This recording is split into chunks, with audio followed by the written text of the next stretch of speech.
آمن الرسول، اور رسول اللہ صلی اللہ علیہ وسلم ایمان لائے،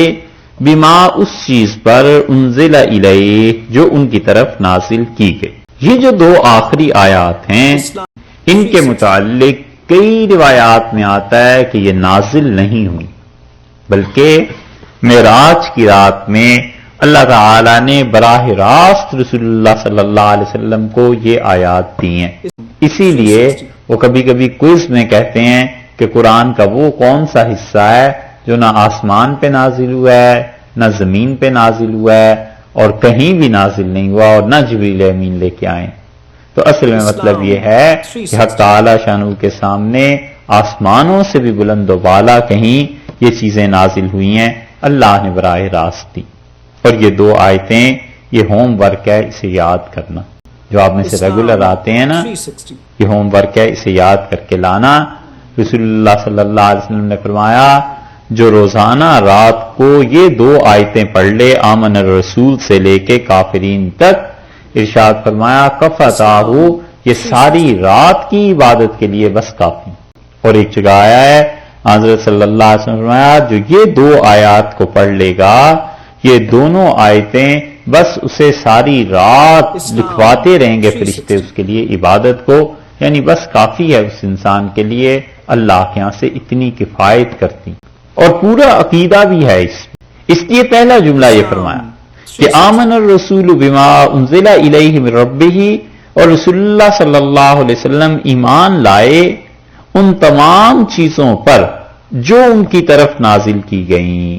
کئی لوگ جن کو امام ابو حنیفہ رحمۃ اللہ علیہ سے ایک طرح کا نفرت ہے، وہ کہتے ہیں کہ امام ابو حنیفہ رحمۃ اللہ علیہ کہتے تھے کہ میرا ایمان اور رسول اللہ صلی اللہ علیہ وسلم کا ایمان اور جبریل امین کا ایمان یہ سب برابر ہیں، اور کہتے ہیں فلاں فلاں جگہ لکھا ہے۔ ہم کہتے ہیں اول تو امام صاحب نے یہ کہا ہی نہیں، اور فرض کر لو کہا ایک لمحے کے لیے، تو ہم کہتے ہیں کہ ابو حنیفہ رحمۃ اللہ علیہ کا ایمان اور جبریل امین کا ایمان اور رسول اللہ صلی اللہ علیہ وسلم کا ایمان سب برابر تھے۔ کس طرح؟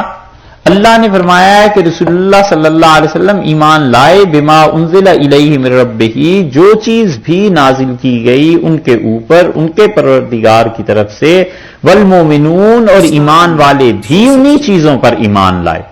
تو حضور اکرم صلی اللہ علیہ وسلم کا ایمان اور ایمان والوں کا ایمان تو برابر ہی پھر ہوا،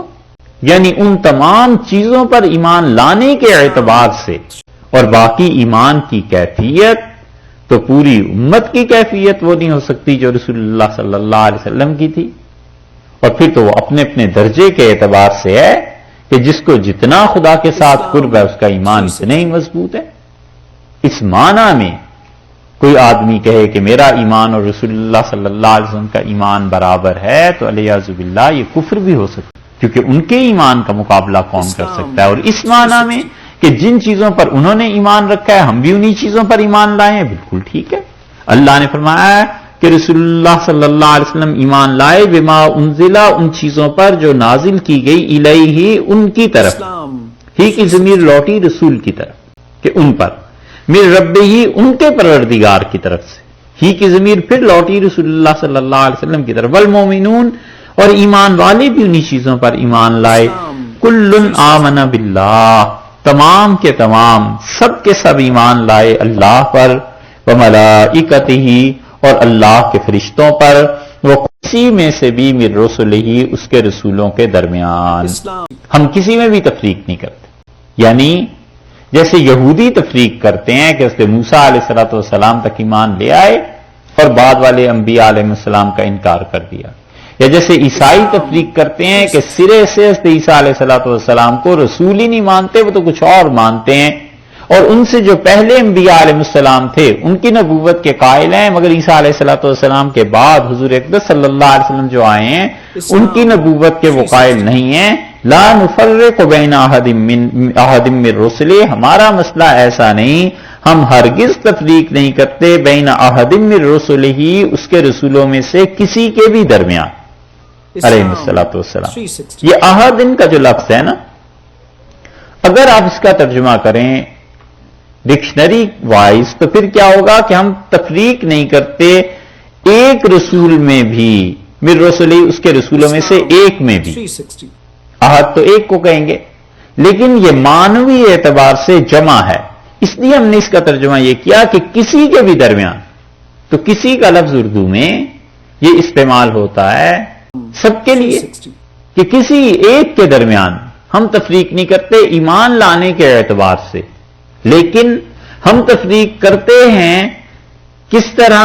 اس اعتبار سے کہ کون سب سے بلند و بالا تھا، برتر تھا، اور کون ان سے کم تھے، جیسے کہ اس پارے کی پہلی آیت میں آیا نا کہ تلک الرسل فضلنا بعضهم علی بعض، یہ رسولوں کی جماعت تھی، ہم نے کچھ کو کچھ پر ترجیح دی علیہ الصلوۃ والسلام، تو وہ الگ چیز ہے کہ ہم مانتے ہیں کہ رسول اللہ صلی اللہ علیہ وسلم یقیناً سید الانبیاء والمرسلین تھے علیہ الصلوۃ والسلام، لیکن یہ کہ ہم کسی کا انکار کر دیں، ایسے نہیں، رسالت جس کو اللہ نے دی ہم مانتے ہیں، اور اس چیز کو بھی کہ رسول اللہ صلی اللہ علیہ وسلم بس آخری رسول تھے، آخری نبی تھے۔ وقالو، اور یوں کہا، اس طرح کہتے ہیں، یہ بھی کہتے ہیں ساری بات کہ رسول اللہ صلی اللہ علیہ وسلم ایمان لائے جو اللہ نے ان پہ نازل کی، اور اہل ایمان بھی ایمان لائے، اور سب کے سب ایمان لائے اللہ پر، اس کے فرشتوں پر، اس کی کتابوں پر، اس کے رسولوں پر، لا نفرق بین احد من رسلہ، اور ہم ہرگز تفریق نہیں کرتے ان کے سارے رسولوں کے درمیان، کسی ایک کی بھی رسالت کے نہ ہونے کے ہم قائل نہیں، ہم سب کو مانتے ہیں۔ وقالو، اور پھر انہوں نے کہا، سمعنا، اے پروردگار ہم نے سنا اور ہم نے اسے قبول کیا۔ یہ ہے وہ چیز جو رسول اللہ صلی اللہ علیہ وسلم پر نازل کی گئی، ایسے ہی جیسے انہوں نے کہا تھا کہ تم یوں اللہ سے عرض کرو، گھبراؤ نہیں، ایسے نہ ہو جانا جیسے بنی اسرائیل نے کہا تھا، اور انہوں نے کہا تھا کہ سمعنا وعصینا، ہم نے اللہ کی بات سنی اور نہیں مانتے، سمعنا اے پروردگار ہم نے سنی، اس کو قبول کر، وَأَطَعْنَا، اور اللہ ہم نے آپ کی بات مان لی۔ آپ اگر ان چیزوں کا بھی مواخذہ کریں جو ہمارے دل میں ہیں اور زبان پہ نہیں آتی، اللہ ہم اس میں بھی آپ کی بات مانتے ہیں، آپ کا حق بنتا ہے، تو احکم الحاکمین ہے، تو مالک ہے، جیسے تو چاہے کرے، غفرانک ربنا، لیکن اے اللہ مغفرت چاہتے ہیں، ربنا اے پروردگار، جو کچھ بھی دل میں ہے اور جو کچھ زبانوں پہ ہے سب کے لیے معافی چاہتے ہیں، معافی مانگتے ہیں۔ غفرانک، تیری مغفرت، یعنی تجھ سے مغفرت، طلبنا غفرانک، اے اللہ ہم طلب کرتے ہیں اس سے کہ تو ہمیں معاف فرما دے، ربنا اے ہمارے پروردگار، وَإِلَيْكَ الْمَصِيرُ، اور اللہ تیری ہی طرف لوٹ کر آنا ہے، وَإِلَيْكَ الْمَصِيرُ، ٹھکانہ تیرے ہی پاس ہے، جانا تو تیرے ہی حضور میں ہے، حاضر تیرے پاس ہونا ہے، لیکن جو چیز ہم چاہتے ہیں وہ یہ کہ تو ہمیں معاف کر۔